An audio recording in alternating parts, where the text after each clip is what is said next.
Rousey குட்டையும் fish tank பக்கமாக போகுது காலையில். டினா அப்போ தான் அங்கே வந்துட்டு ரோசியை பார்த்துட்டு சரி நம்ம அந்த படியில் ஏறி உட்காந்துருப்போன்னு உட்காந்துருக்கு. இங்கே ரோசி குட்டை ஃபிஷ் டேங்கை நல்லா ஆராய்ச்சி பண்ணுது. ஆராய்ச்சி பண்ணிட்டு அதுக்கு கால் அந்த நெட்டில் சிக்கிக்கிட்டு இழுத்து இழுத்து பார்க்குது, இழுக்க முடியலை. நல்லா நகம் அதில் சிக்கிக்கிட்டு இன்னும் டினாவை பார்க்குது, ஏதாவது உதவிக்கு வருவானான்னு. டினாவும் கண்டுக்கிடலை.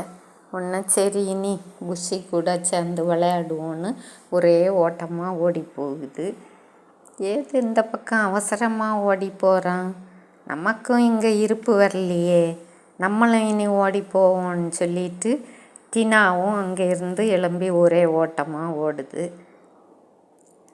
ரெண்டு பேரும் அங்கே போய் புஷி எல்லாம் சேர்ந்து நிற்கிது. அங்கே டினா தட்டுக்கு ஏறி போயிட்டு புஷியும் ரோசியும் விளையாடிட்டு இருக்காங்க. ரோசி அதில் உட்கார போய் ஒரு கர்ணம் அடித்து விழுது. சரி இனி கொஞ்ச நேரம் நம்ம ரெண்டு பேரும் விளையாடுவோம்னு சொல்லி ரெண்டும் விளையாடுறதுக்கு ரெடி ஆகுது. நல்ல வெயிலாக இருக்குது. அந்த வெயிலில் இருந்து ரெண்டு பேரும் நல்லா விளையாடிட்டு இருக்காங்க.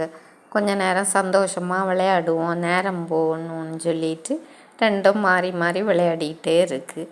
அதுக்கு விளையாடுறதை பார்க்கவே சந்தோஷமாக இருக்குது. புஷி அந்த நேரம் நான் வரல, வெயிலாக இருக்கு போகிறேன்ட்டு போகுது. அந்த நேரம் பார்த்து அந்த பக்கம் டினா வருது. சரி அவங்க ரெண்டு பேரும் விளையாடிக்கிட்டு இருக்காங்க போலன்னு நின்று பார்த்துட்டே இருக்கு. ரோசி அங்கேருந்து அந்த கார்டன் வழி நடந்து வந்துட்டே இருக்கு.